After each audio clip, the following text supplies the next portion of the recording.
Hello, my friend, and welcome to Wisdom Trek. This is Guthrie Chamberlain, and I am your guide to wisdom and creating a living legacy. Thank you for joining us for our 3-day per week, 12 Minutes of Wisdom podcast. This is day 373 of our trek, and today is Wisdom Wednesday. Every Wednesday on our trek, we will dig for the nuggets of wisdom found in the book of Proverbs. Today, we will explore the first part of chapter 12. We are broadcasting from our studios at the Big House in Marietta, Ohio. As I continue to work in and around the Big House on our renovations, Paula headed south to Charlotte for a few days to collect the mail, meet with her quilting group, and to take her mom to a doctor's appointment. She should head back to Marietta on Friday if all goes according to plan. I have finished sanding in the upstairs and downstairs hallway and both flights of stairs. I'm working on cleaning up the dust and getting ready to start applying the polyurethane on the woodwork and floors. We continue on our trek of life one day at a time. As we head up Wisdom's Trail today, let us start digging for those nuggets of wisdom that, if applied to your life, will make you truly healthy, wealthy, and wise. We will explore Proverbs chapter 12, verses 1 through 16 today, and the title for this trek is, Don't Be Stupid. One thing I really like about the wisdom nuggets in Proverbs is the compare and contrast elements of most verses. Solomon doesn't mince words in most of the passages, so it's easy to understand and apply to our lives. So let's get started with verse 1. To learn, you must love discipline. It is stupid to hate correction. One area that I don't think is taught well at home or at school is that if you desire to learn, it is required that we integrate discipline into our daily lives. In fact, we should love that discipline. Most of us would not describe discipline as something that we would love, but just as love for another person is a choice, we must choose to love discipline if we desire to learn. If instead we hate discipline and correction, then we will be considered stupid. There is a little difference between someone who cannot learn and someone who will not learn. Verse number 2. The Lord approves those who are good, but he condemns those who plan wickedness. We do like the approval of others. That is part of our basic human nature. But it is even more crucial that we are approved by God. If we live according to his word and precepts, then we will have that approval. In contrast, those who habitually plan wicked deeds will not have the same approval from God. Verse number 3. Wickedness never brings stability, but the godly have deep roots. A life that is lived contrary to God's word will be shallow and have no substance to it. This is a foolish person who builds their house on the sand. A life that is grounded on God's word, on the other hand, will have deep roots and a solid foundation, just like the person who builds his house on a solid rock. Verse number 4. A worthy wife is a crown for her husband, but a disgraceful wife is like cancer in his bones. Speaking from my own experience of having a worthy wife, I can certainly agree with this proverb. Paula is a shining crown in my life. On the other hand, I have seen marriages where a nagging and complaining wife eats at the very core of her husband. Of course, an unloving husband will also be cancer to his wife. Verse number 5. The plans of the godly are just. The advice of the wicked is treacherous.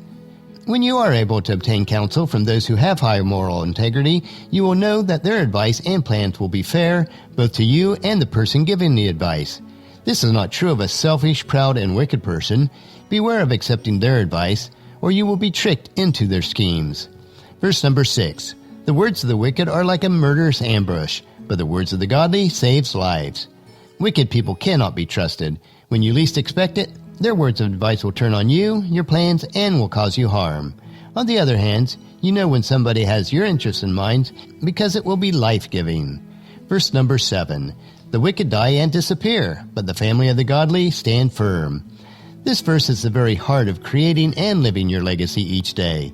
If you lack integrity and moral goodness, then you will leave nothing positive for the future generations to carry forward. Contrast that to a person who has integrity and moral goodness. Those traits will be integrated into their family and will stand the test of time throughout eternity and through all the generations to follow. Verse number 8. A sensible person wins admiration, but a warped mind is despised. If you desire to be respected and appreciated, then it is also required that you be kind and sensible when dealing with others. You cannot demand or force people to admire you. It is something that is earned over time by how you treat other people. On the other side of this is the person who tries to demand respect and admiration. That person will be despised. Verse number 9. Better to be an ordinary person with a servant than to be self-important but have no food. This situation was true in Solomon's day and probably is even more so in our Western culture. We see those who spend borrowed money on things that make them look better in the eyes of people who really don't care or matter. In the end, they end up in debt, barely being able to take care of their basic needs. It would be much better to live the modest life of an ordinary person, and yet have the ability to obtain those things which have true value in life. Verse number 10. The godly care for their animals, but the wicked are always cruel.